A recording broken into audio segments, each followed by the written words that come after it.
Hello hello hello, welcome, नमस्ते। Last time हमने बहुत अच्छा कॉन्सेप्ट कवर किया है। हम सब्जेक्ट, वर्ब और ऑब्जेक्ट की बात करी थी लास्ट टाइम। तो मुझे मालूम है कि काफ़ी सारी चीज़ें आपको क्लियर हो गई है और मैं उसी कॉन्सेप्ट से आज थोड़ी सी आगे बढ़ने वाली हूँ। मैं आज बात करने वाली हूँ एक रिश्ते की। हाँ, इंग्लिश में भी रिश्ते होते हैं। सब्जेक्ट और वर्ब के रिश्ते की बात करूंगी आज। दोनों के बीच में थोड़ा अग्रीमेंट होना चाहिए। बिल्कुल हस्बैंड वाइफ जैसा रिश्ता है इनका। सच में मजाक नहीं कर रही, क्योंकि एक जो करेगा उसके बेसिस पे ही दूसरा कुछ और करेगा। एक दूसरे पे डिपेंडेंट भी है और ये आपका काम है कि आप इंग्लिश में सब्जेक्ट और वर्ब के बीच में डिवोर्स ना कराएं, यानी कि अग्रीमेंट कराएं हमेशा। है भी बहुत सिंपल, सिर्फ और सिर्फ 7 रूल है इसके। ये 7 रूल्स अगर मैं आपको समझा दूं और आप ये 7 रूल्स पे प्रैक्टिस कर ले तो आपके इंग्लिश का ग्रामर कभी गलत होगा ही नहीं। क्योंकि ये एक ऐसी चीज है, क्योंकि इन दोनों का डिवोर्स कराने का काम बहुत सारे लोगों ने ले रखा है, क्योंकि ये काफी ज्यादा कॉमन मिस्टेक है इंग्लिश में। तो ये अगर आपको आ गया तो आधे से ज्यादा काम हो चुका है हमारा। फिर सिर्फ और सिर्फ टेंसेस बचेंगे और कुछ भी नहीं। तो जल्दी जल्दी शुरू करते हैं सब्जेक्ट वर्ब अग्रीमेंट की बातें। जैसे कि मैंने बोला कि अगर आपको ग्रामेटिकली करेक्ट सेंटेंस बनानी है तो सब्जेक्ट और जो वर्ब है सेंटेंस का, सेंटेंस के जो पहले 2 हिस्से हैं हमारा सब्जेक्ट और वर्ब क्या है वो तो आपको पता है, हमने लास्ट टाइम बात की थी। बट उनको उनके करेक्ट फॉर्म्स में यूज करना बहुत ही ज्यादा इंपॉर्टेंट है। यानी कि एक दूसरे के साथ ये अग्री करने चाहिए। और उसके क्या रूल्स हैं उसके बारे में अभी बात करने वाली हूँ। तो सबसे पहला रूल तो ये है कि अगर मेरा सब्जेक्ट सिंगुलर है तो वर्ब हो जाएगा प्लूरल। तो यानी कि अगर मैं कहती हूँ बॉय, इसके पीछे एस नहीं है, सिंगल बॉय, तो जो वर्ब है सिंग वो बन जाएगा सिंग्स, उसके पीछे एस आ जाएगा। दोनों में से एक को एस की जरूरत है। अगर बॉय को एस दे दिया यानी कि बॉयज कर दिया तो मैं बोलूंगी सिंग। अब आप बोलोगे कि चिल्ड्रन सिंग क्यों, चिल्ड्रन में तो एस है ही नहीं।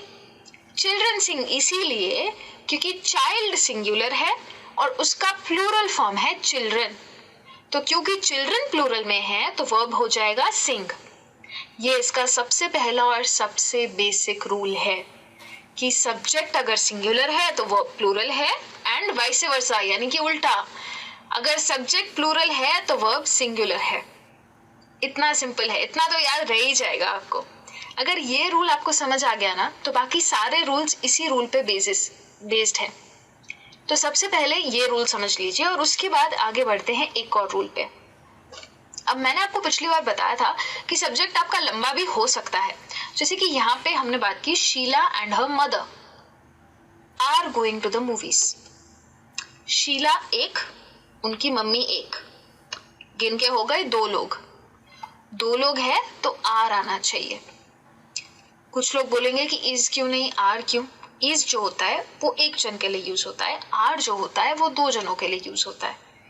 तो Sheela and her mother are going to the movies. Are जो है ना ये हमारा ऑक्सिलरी वर्ब है। यहाँ पे इनके बाद आर आ रहा है इसलिए मैं आर की बात कर रही हूँ। गोइंग आता तो मैं उसकी बात करती। जैसे अगला आपका जो सेंटेंस है उसमें है माई फादर एंड ब्रदर, ये भी तो 2 जन है। तो आप बोलोगे इसमें गो क्यों, ऊपर मैंने प्लूरल डाला तो नीचे सिंगुलर क्यों? रूल सेम है, subject singular verb plural, subject plural verb singular. लेकिन आर जो है ना ये ऑक्सिलरी वर्ब है। ऑक्सिलरी वर्ब का क्या मतलब बताया था मैंने, वो जो हमारी मदद करे। तो ये करेंगे सब्जेक्ट की मदद, इसलिए ये जाएंगे सब्जेक्ट के पीछे पीछे, जो सब्जेक्ट करेंगे वही ये करेंगे। तो शीला एंड हर मदर के बाद अगर ऑक्सिलरी वर्ब डालना है तो आप आर डालेंगे, क्योंकि 2 जन जब होते हैं तब हम प्लूरल वर्ब यूज करते हैं ऑक्सिलरी। अगर मेरे को एक्शन वर्ब यूज करना है यानी कि गो, तो फिर हमारा रूल नंबर 1, जैसे हमने चाइल्ड सिंग्स बोला था, बॉय सिंग्स बोला था, वैसे ही माय फादर एंड ब्रदर गो, क्योंकि फादर एंड ब्रदर 2 लोग हैं तो मैं बोलूंगी गो। अगर इतना आपको क्लियर है, ये रूल 1 पे ही बेस्ड था, अगर इतना क्लियर है तो एक और चीज मैं इसी में आपको सिखाती हूँ। इसी रूल का एक और मैं आपको एक्सेप्शन भी सिखा देती हूँ। अब आप बोलेंगे कि इसमें इज क्यों है? शीला एंड हर मदर 2 लोग थे तो पीनट बटर एंड जेली एक क्यों? तो सवाल ये है यहाँ पे कि इसको एक कंसिडर किया किसने? पीनट बटर एक चीज है, जेली एक चीज है, पर ये जो है ना ये एक्चुअली नाम है, ये मैं peanut butter as an object और जेली एज एन ऑब्जेक्ट की बात नहीं कर रही हूँ। पीनट बटर एंड जेली जो है वो सैंडविच का नाम है और वो मेरा फेवरेट सैंडविच है। तो ये सब्जेक्ट का इंटेंडेड मीनिंग सिंगुलर है, क्योंकि पीनट बटर एंड जेली को मैं एक गिन रही हूँ, दोनों अलग अलग नहीं रही हूँ, इसीलिए पीछे जो ऑक्सिलरी आया वो एक आया, क्योंकि ऑक्सिलरी सब्जेक्ट को ही फॉलो करता है, जैसा सब्जेक्ट वैसा ऑक्सिलरी। सब्जेक्ट से उल्टा कौन चलता है? Action verb. इतना ध्यान रखिएगा कि सब्जेक्ट का मीनिंग सिंगुलर में जा रहा है या प्लूरल में जा रहा है, इसका बहुत ध्यान रखिएगा और फिर डिसाइड कीजिएगा कि ऑक्सिलरी कौन सा आना चाहिए। अगर सेकंड रूल आपको क्लियर है तो जल्दी जल्दी आगे जाते हैं रूल नंबर 3 पे। ये है आइदर और नाइदर नॉर वाला रूल।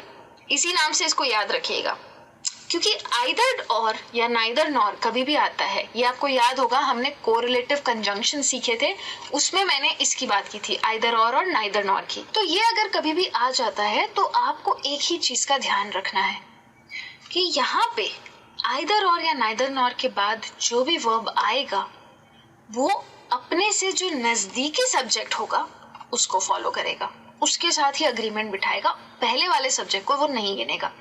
जैसे अगर मैं बोलूं आइदर आकाश और आयुष, तो वो सब्जेक्ट तो दो है, आकाश भी सब्जेक्ट है और आयुष भी सब्जेक्ट है। आइदर और के मतलब पे नहीं जाऊंगी, मैं सोचूंगी कि सब्जेक्ट कौन है, यहाँ पे मेन किसको मैं गिनूं, मेरे वर्ब के पतिदेव कौन है। तो आयुष जो है वो वर्ब से नजदीक है और आयुष सिंगल है, सिंगल सब्जेक्ट है। आकाश के साथ मैं उसको नहीं गिन रही, आयुष एक है, तो आगे जो वर्ब आएगा वो प्लूरल में आएगा, यानी कि डू का हो गया डज।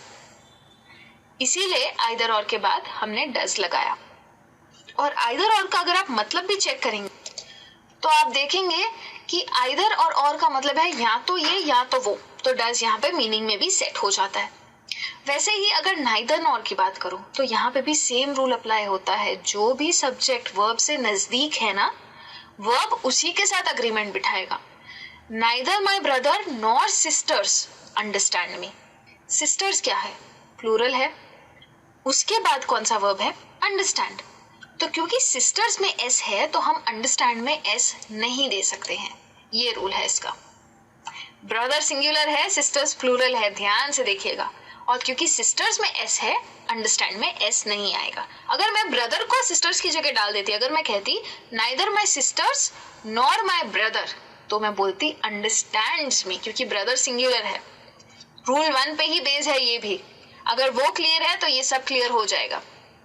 अब बात करते हैं एक और रूल की, चौथे नंबर रूल की बात करते हैं कि अगर आपके पास ऐसे वर्ड्स हैं, nobody, everybody, everyone, each, one of, ऐसा कुछ वर्ड है, तो फिर आपका जो वर्ब है ना वो प्लूरल ही आएगा, कंपलसरी। वर्ब जीत जाता है यहाँ पे। क्यों? क्योंकि इसके मीनिंग पे मैं नहीं जाऊंगी। नोबडी का मतलब कोई नहीं, 0 लोग। एवरीबडी का मतलब कितने भी लोग हो सकते हैं, 100 भी हो सकते हैं, 200 भी हो सकते हैं, 500 भी हो सकते हैं, डिपेंडिंग कि आपका सिचुएशन क्या है। वन ऑफ द रीजंस, कितने सारे रीजंस हो सकते हैं, है ना। तो वन ऑफ द का तो चलो मैं लॉजिक से भी समझा दूं, लेकिन ये सारे जो वर्ड्स है ना, ईच है, नोबडी है, एवरीबडी है, उनके आगे जो भी आप वर्ब डालेंगे वो हम सब्जेक्ट के मीनिंग पे नहीं जा रहे, उस सब्जेक्ट को मैं सिंगुलर गिन रही हूँ, इसीलिए उसके आगे जो वर्ब आता है वो प्लूरल आता है।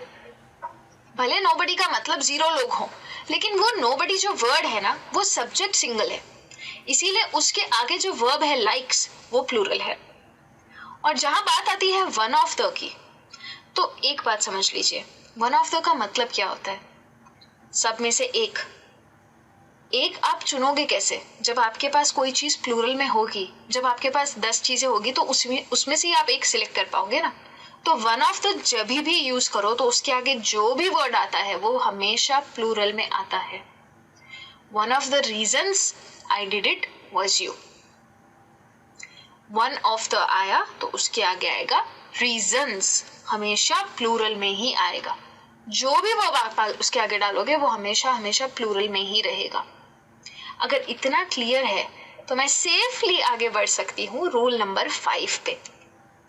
रूल नंबर 5 है कलेक्टिव नाउन्स का रूल, यानी कि ऐसे नाउन्स, ऐसे वर्ड्स कि जो एक चीज की बात नहीं कर रहे हैं, जो एक ग्रुप की बात कर रहे हैं, तो उसके आगे हो सकता है हम कोई ऑक्सिलरी वर्ब को डालें। जैसे कि मैंने बोला क्रिकेट टीम, अब क्रिकेट टीम में तो 11 लोग होते हैं, तो जो टीम है वो सिंगल है, पर टीम में लोग 11 है, तो मैं काउंट किसको करूं, 11 लोगों को करूं या टीम को?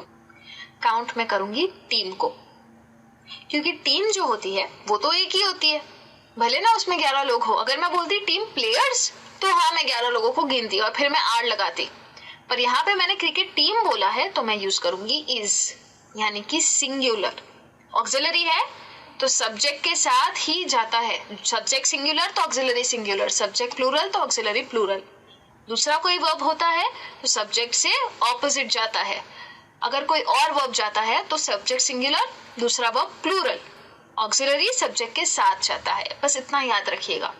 वैसे ही अगर मैं बोलूं अ सेट ऑफ 4 डिशेस, अब आप बोलेंगे डिशेस तो प्लूरल है, तो मैंने इज क्यों लगाया? क्योंकि नाउन क्या है? सेट। मेरा सब्जेक्ट क्या है? A set. सेट के अंदर 4 डिशेस है, ये चीज का ध्यान रखिएगा। सेट जो है उसके अंदर 4 हो, 8 हो या 12 डिशेस हो, मैं तो सेट को ही देख रही हूँ, और सेट अगर एक है तो ऑक्सिलरी भी एक ही, यानी कि is. A set of 4 dishes is all you need for dinner.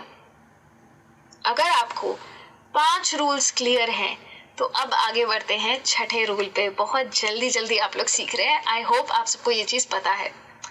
अब बात करते हैं एक बहुत इंपॉर्टेंट रूल की, यहाँ पे सबकी गलती हो जाती है। अब अगर सब्जेक्ट जो है ना उसके साथ कोई इंफॉर्मेशन है लेकिन कॉमा डाल के यूज किया है, जैसे कि the actor along with his fans, information डाली है सब्जेक्ट के साथ, अलॉन्ग विथ के साथ डाली है, एज वेल एज के साथ डाली है, बिसाइड्स के साथ डाली है, तो क्या होता है, सब्जेक्ट सेपरेट हो जाता है उस वजह से। क्योंकि मैं along with as well as beside बोलती हूँ तो मैंने एक्चुअली उसको एक सब्जेक्ट नहीं 2 अलग अलग सब्जेक्ट में बांट दिया है, इसीलिए मैं पहला सब्जेक्ट फॉलो करूंगी। The actor along with his fans, अब यहाँ पे ज्यादातर लोग आर डाल देते हैं क्योंकि फैंस प्लूरल है तो हम ऑक्सिलरी को उस सब्जेक्ट के साथ डालते हैं, लेकिन ये गलत है। मेरा सब्जेक्ट कौन है? मेरा सब्जेक्ट है actor. Actor is expected shortly. कभी भी कंफ्यूजन हो ना तो ये बीच का कॉमा वाला पार्ट हटा देना और फिर देखना कि आपका सेंटेंस लॉजिक बना रहा है या नहीं बना रहा है। The actor is expected shortly, वैसे ही the actor along with his fans is expected shortly.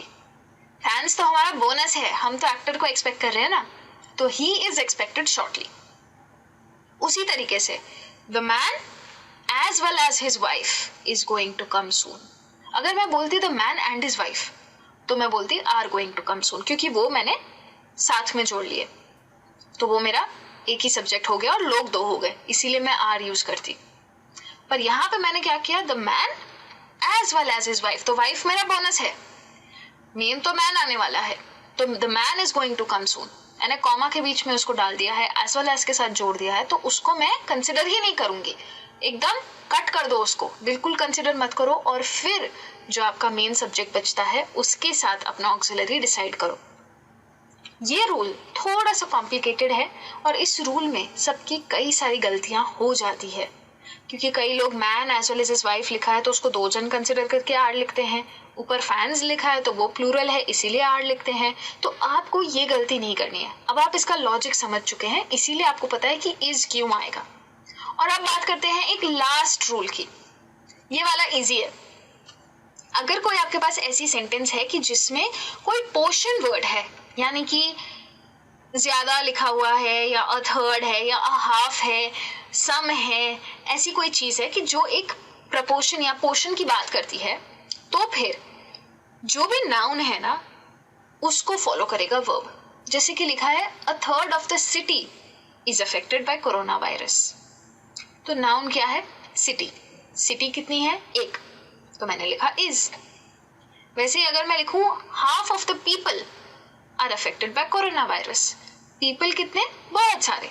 Person का प्लूरल फॉर्म है पीपल, पीपल प्लूरल है इसीलिए ऑक्सिलरी जाएगा आर, क्योंकि पर्सन का प्लूरल फॉर्म है पीपल। सिटी जो है वो सिंगुलर है इसीलिए हम यूज करेंगे इज। यानी कि अ थर्ड और हाफ से मेरा मतलब नहीं है, क्योंकि मैं अगर अ थर्ड ऑफ सिटी गिनती हूं तो मैं कैलकुलेट करने नहीं जाऊंगी कि कितने लोग हैं सिटी में, मैं डायरेक्ट सिटी के हिसाब से काउंट करूंगी। सिटी 1 है तो ऑक्सिलरी 1, पीपल ज्यादा होते हैं इसीलिए ऑक्सिलरी ज्यादा हो गया, यानी कि आर हो गया। आई होप कि ये 7 रूल्स आपको क्लियर समझ में आ गए हैं, क्योंकि इसमें आपको रिवीजन करना पड़ेगा थोड़ा बहुत। जब तक आप याद नहीं रखेंगे कि कौन सा वाला कब आएगा, अगर आप बेसिक रूल भी याद रख लेना, सब्जेक्ट सिंगुलर है तो वर्ब प्लूरल आएगा, और ऑक्सिलरी में सब्जेक्ट सिंगुलर है तो ऑक्सिलरी सिंगुलर आएगा। इतना बेसिक रूल अगर आपको याद रह गया ना, तो आपका सब्जेक्ट वर्ब अग्रीमेंट क्लियर है, मतलब आप इनकी बात डिवोर्स तक तो नहीं ही पहुंचाएंगे। लेकिन practice makes a man perfect, तो प्रैक्टिस जरूर कीजिए। प्रैक्टिस करेंगे तभी तो क्वेश्चंस आएंगे। और नेक्स्ट क्लास में मैं आपसे बात करूंगी उस एक चीज की जिसका डर आपको हमेशा से सताता आ रहा है, यानी कि टेंसेस की। बिल्कुल टेंशन मत लीजिए, क्योंकि इसको भी हम ब्रेक डाउन करेंगे, एक एक करके सीखेंगे, लॉजिक के साथ सीखेंगे, और नेक्स्ट क्लास में बहुत जल्दी से आपसे मिलने आऊंगी। तब तक के लिए thank you so much and bye bye.